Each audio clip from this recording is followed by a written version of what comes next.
قرۃ عینی، میری نماز میری آنکھوں کی ٹھنڈک ہے۔ کیا وجہ ہے؟ ہم نماز تو پڑھتے ہیں، ہمیں نماز پڑھنے کے بعد سکون کیوں نہیں آتا؟ ہماری روح کو تسکین کیوں نہیں ملتی؟ اس لیے کہ ہماری روح کو کچھ بیماریاں لگی ہوئی ہیں، کچھ زنگ لگا ہوا ہے ہمارے دل کو، جو شاید اترا نہیں ہے۔ اللہ تو قرآن میں بیان فرماتے ہیں، یا ایھا الذین آمنوا ادخلوا فی السلم کافہ، اے ایمان والو اسلام میں پورے کے پورے داخل ہو جاؤ۔ یہ نہیں کہ مرضی کا اسلام، دل کیا ایک مسئلے کو مان لیا، دل کیا اس کو چھوڑ دیا، یہ تقاضا نہیں ہے رب العالمین کا۔ اللہ فرماتے ہیں ادخلوا فی السلم کافہ، اسلام میں پورے کے پورے داخل ہو جاؤ۔ ادخلوا فی السلم کافہ ولا تتبعوا خطوات الشیطان، شیطان کی پیروی نہ کرو۔ اللہ نے ایمان والوں کو کہا ہے یا ایھا الذین آمنوا ادخلوا فی السلم کافہ، یہ نہیں کہ دل کی پوجا کی، دل کو اپنا رب بنا لیا، نفس کی پیروی کی، یہ نہیں ہے۔ جو دل کو اچھا لگا مسئلہ وہ مان لیا، جو دل نے کہا نہیں اچھا نہیں ہے اس کو چھوڑ دیا۔ رب العالمین نے ایسا تقاضا نہیں کیا، بلکہ فرمایا وَأَوْفُوا بِعَهْدِ اللَّهِ إِذَا عَاهَدتُّمْ، جو اللہ سے کیا ہوا وعدہ ہے اس کو پورا کرو۔ وَلَا تَنقُضُوا الْأَيْمَانَ بَعْدَ تَوْكِيدِهَا، اللہ فرماتے ہیں پختہ عہد و پیمان کرنے کے بعد، اللہ سے عہد کرنے کے بعد اس کو توڑنا نہیں ہے۔ ہم نے اللہ سے بڑے وعدے کیے ہیں میرے محترم بھائیوں۔ اللہ فرماتے ہیں دوسری جگہ پر وَلَا تَكُونُوا كَالَّتِي نَقَضَتْ غَزْلَهَا مِن بَعْدِ قُوَّةٍ أَنْكَاثًا، عورتوں کے اس وعدے کی طرح نہ ہو جانا، اس عورت کی طرح نہ کرنا جو سارا دن دھاگا بناتی ہے، جو سارا دن محنت کرتی ہے دھاگے کو مضبوط بنانے کے لیے، پھر اس کو بعد شام کو اس کو ریزہ ریزہ کر دیتی ہے، خود ہی کاٹ دیتی ہے۔ یعنی کہ اس نے بڑی محنت کے ساتھ اس کو دھاگے کو بنایا، کپڑا بنایا، پھر اس کو خود ہی کاٹ دیتی ہے۔ ایسی قسمیں نہیں کہ قسمیں اٹھاؤ پھر توڑتے جاؤ۔ اللہ رب العالمین نے کہا ہے کہ میرے سے کیے ہوئے وعدوں کو پورا کرو۔ رسول اللہ صلی اللہ علیہ وسلم نے وعدوں کے متعلق بڑی وعید سنائی ہے، تو یہ سب سے بڑا وعدہ جو ہم اللہ رب العالمین سے کرتے ہیں۔ اللہ رب العالمین سے کئی وعدے کرتے ہیں، اللہ ہم تیری ہی عبادت کریں گے، اللہ تجھ ہی سے مدد مانگیں گے، اللہ تیرے علاوہ کسی کے سامنے جھولی نہیں پھرائیں گے۔ تو جو انسان اللہ سے وعدہ کرنے کے بعد وعدہ توڑتا ہے، ایسا انسان اس سے قیامت والے دن ضرور پوچھا جائے گا۔ اللہ کے پیارے پیغمبر صلی اللہ علیہ وسلم نے بھی فرمایا، اور قرآن بھی کہتا ہے فَاسْتَقِمْ كَمَا أُمِرْتَ وَمَنْ تَابَ مَعَكَ وَلَا تَطْغَوْا إِنَّهُ بِمَا تَعْمَلُونَ بَصِيرٌ۔ اللہ فرماتے ہیں آپ حق پر قائم ہو جائیں، فَاسْتَقِمْ كَمَا أُمِرْتَ، جس طرح کہ آپ کو حکم دیا گیا ہے، وَمَنْ تَابَ مَعَكَ، اور جو لوگ آپ کے ساتھ رجوع کریں، وَلَا تَطْغَوْا، سرکشی نہ کریں۔ میرے بھائیوں اس میں کوئی شک نہیں ہے، اللہ فرماتے ہیں شیطان کی پیروی نہ کرنا۔ شیطان، جیسا کہ رمضان المبارک میں شیطان کے متعلق آتا ہے کہ اس شیطانوں کو باندھ دیا جاتا ہے، شیطانوں کو جکڑ دیا جاتا ہے رمضان کے مہینے میں۔ جو ہی رمضان ختم ہوا شیطان کو کھول دیا گیا، اور بہت سارے شیطان انسانوں میں سے، من الجنۃ والناس، جنوں میں سے انسانوں میں سے شیطان جو تھے وہ بھی کھل گئے، اور بعض تو شیطان کے خاص چیلے، اصل شیطان تو بتا ہوا تھا مگر اس کے چیلے رمضان میں بھی برائیاں کرتے رہے، رمضان میں بھی وہ شیطان کا جو کام تھا وہ کرتے رہے، حصہ ڈالتے رہے۔ میرے بھائیوں قرآن کہتا ہے وَلَا تَتَّبِعُوا خُطُوَاتِ الشَّيْطَانِ، شیطانی کاموں کی پیروی نہ کرنا۔ انما یرید الشیطان ان یوقع بینکم العداوۃ والبغضاء، شیطانی کام کیا ہے؟ میں نے پہلے بھی ایک خطبے میں عرض کیا تھا۔ اللہ تعالیٰ فرماتے ہیں شراب، جوئے سے، بتوں کی پوجا سے اور فال نکالنے سے بچنا۔ اللہ فرماتے ہیں ان کاموں سے بچنا۔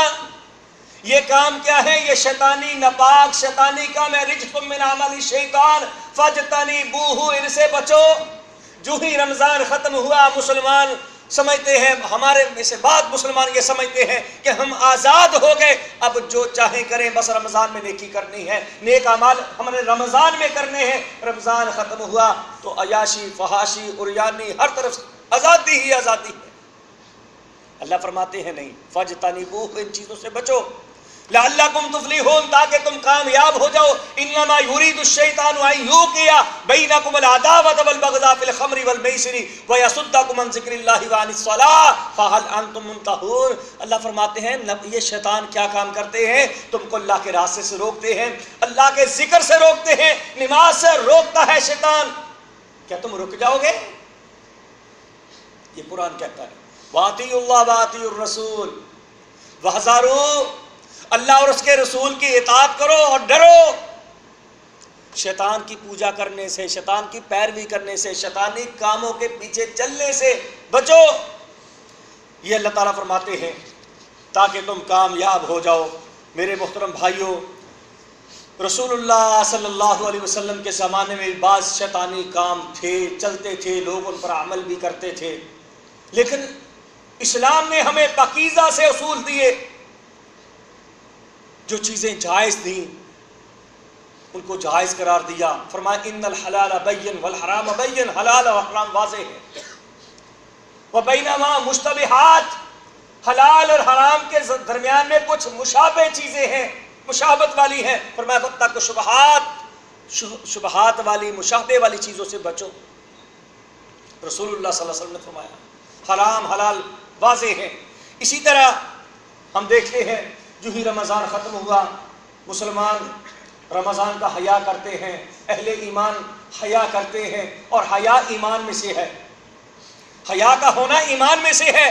گناہ کرتے ہوئے حیا کا آ جانا، شرم آ جانی، یہ ایمان کا حصہ ہے۔ گویا کہ انسان کو اگر گناہ کرتے ہوئے اندر سے کسی چیز نے روکا کہ نہیں یہ کام نہیں کرنا، اس کو شرم آئی، اس کو حیا آئی، گویا کہ اس کے اندر ایمان موجود ہے۔ اور جس کے اندر ایمان نہ ہو، اذا لم تستحی فاصنع ما شئت، رسول اللہ صلی اللہ علیہ وسلم نے فرمایا کہ جس کا حیا چلا جائے، حیا ختم ہو جائے، اس کے لیے کچھ گناہ نیکی برابر ہے، اس کو کوئی عقل شعور ہی نہیں، جو مرضی کرتا رہے۔ جب حیا چلی جاتی ہے تو حیا کا آ جانا ایمان میں سے ہے، اور ایمان کم بھی ہوتا ہے بڑھتا بھی ہے۔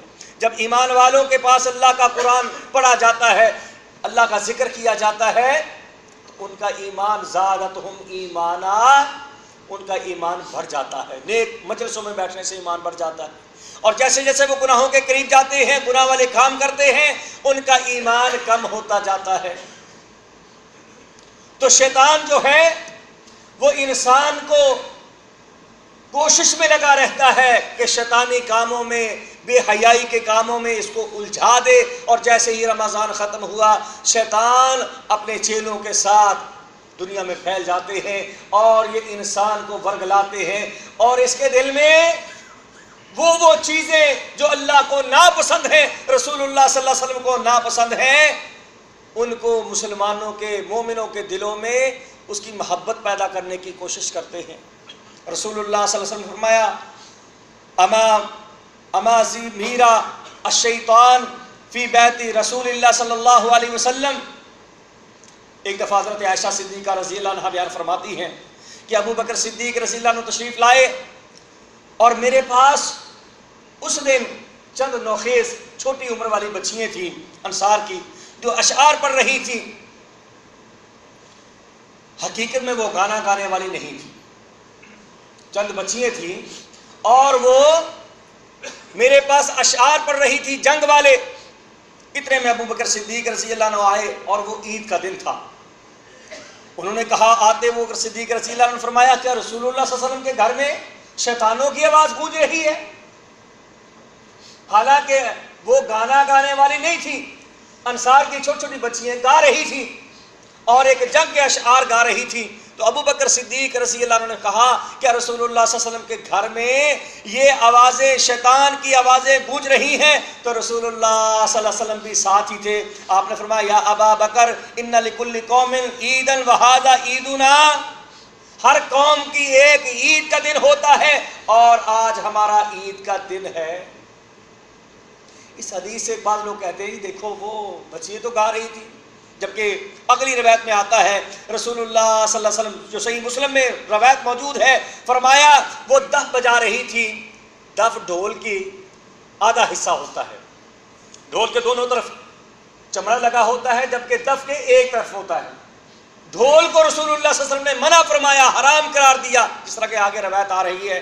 تو رسول اللہ صلی اللہ علیہ وسلم نے فرمایا دہما یا ابا بکر فإنها ایام عید، ابو بکر انہیں چھوڑ دو، انہیں مت روکو، کیونکہ یہ عید کے ایام ہیں.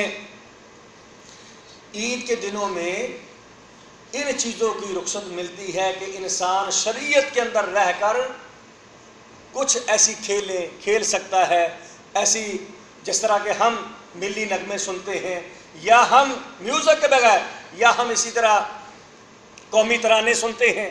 تو وہ چیزیں ہم سن سکتے ہیں مسلمان جن میں یہ موسیقی نہیں ہے، موسیقی کے آلات نہ ہوں. رسول اللہ صلی اللہ علیہ وسلم نے جب کہ بیان فرمایا، اور قرآن بھی کہتا ہے وَمِنَ النَّاسِ مَن يَشْتَرِي لَهْوَ الْحَدِيثِ لِيُضِلَّ عَن سَبِيلِ اللَّهِ بِغَيْرِ علم، جس نے لوگوں میں سے کوئی ایسا بھی ہوتا ہے جو اللہ سے غافل کرنے والی بات خرید لیتا ہے. وَمِنَ النَّاسِ مَن يَشْتَرِي لَهْوَ الْحَدِيثِ، لوگوں میں سے بعض ایسے ہوتے ہیں جو اللہ سے غافل کرنے والی چیزیں، اللہ سے دور کرنے والی چیزیں. اب اس میں بہت ساری چیزیں آ جاتی ہیں، جس طرح کہ جدید چیزیں جدید دور کے حساب سے ہمارے پاس آئی ہیں، اور ان کے استعمال پہ موبائل ہے، ٹی وی ہے، اور بھی چیزیں ہیں، کمپیوٹر ہے. تو ان کا استعمال پہ ڈپینڈ ہے کہ وہ کیا کرتا ہے، اس کے پیچھے اس کا ذہن کیا ہے، اس سے وہ کیا حاصل کرنا چاہتا ہے. بہت سارے لوگ ایسے ہیں دل کی تسکین کے لیے یہ ہم ویڈیو دیکھیں گے، گانے سنیں گے، یہ کریں گے، وہ کریں گے. وہ ان کا مشن پیچھے ایک منزل ہوتی ہے اس کے کہ ہم نے یہ کام کرنا ہے. جبکہ ایک آدمی کہتا ہے میں نے قرآن سنا کرنا ہے، موبائل میں قرآن آ جاتا ہے، اس میں امام کعبہ کی لائیو ویڈیو دیکھ سکتا ہے، نمازیں دیکھ سکتا ہے، سن سکتا ہے. تو اس کے پیچھے جو نیت ہے اس پہ ڈیپینڈ ہے. اللہ فرماتے ہیں وَمِنَ النَّاسِ مَن يَشْتَرِي لَهْوَ الْحَدِيثِ لِيُضِلَّ عَن سَبِيلِ اللَّهِ بغیر علم وَيَتَّخِذَهَا هُزُوًا أُولَٰئِكَ لَهُمْ عَذَابٌ مُّهِینٌ. اللہ تعالیٰ سورہ لقمان میں بیان فرماتے ہیں کہ لوگوں میں سے بعض ایسے بھی ہوتے ہیں جو ایسے آلات خریدتے ہیں، ایسی چیزیں خریدتے ہیں اللہ سے دور کرنے والی، اللہ سے غافل کرنے والی، اور لوگوں کو حق کے راستے سے بھٹکانے والی، اور دین کا مذاق اڑائیں. فرمایا ان کے لیے رسوا کن عذاب ہے، ذلیل کرنے والا، رسوا کرنے والا عذاب ہے. میرے بھائیوں، وقت کی نزاکت کے پیش نظر میں کچھ باتیں آپ کو وہ بیان کرنا چاہتا ہوں. شیطان انسان کا دشمن ہے، خصوصاً مسلمان کا دشمن ہے، اور شیطان کی یہ کوشش ہوتی ہے وہ اتنا غیر مسلم پہ محنت نہیں کرتا جتنا ایک ایمان والے مسلمان پہ محنت کرتا ہے کہ اس کو نیکی سے وہ روک دے، نیکی کرنے سے روک دے، نیک اعمال کرنے سے روک دے. رسول اللہ صلی اللہ علیہ وسلم نے فرمایا لا یشربن اناس من امتی الخمر ویسمونها بغیر اسمها یعزف علی رؤوسهم بالمعازف والمغنیات یکسف اللہ بہم الارض ویجعل منہم القردۃ والخنازیر. ابن ماجہ کی روایت ہے. رسول اللہ صلی اللہ علیہ وسلم نے فرمایا میری امت میں سے کچھ لوگ ایسے ضرور ہوں گے جو شراب کو اس کا نام چینج کر کے شراب نوشی کیا کریں گے، شراب پیا کریں گے. فرمایا ضرور لَيَشْرَبَنَّ أُنَاسٌ مِّنْ أُمَّتِي، میری امت میں سے بعض لوگ ایسے ضرور ہوں گے جو شراب پئیں گے اور شراب کا نام چینج کر کے بغیر اسمہا. آج دیکھتے نہیں ہیں ہم معاشرے میں کتنے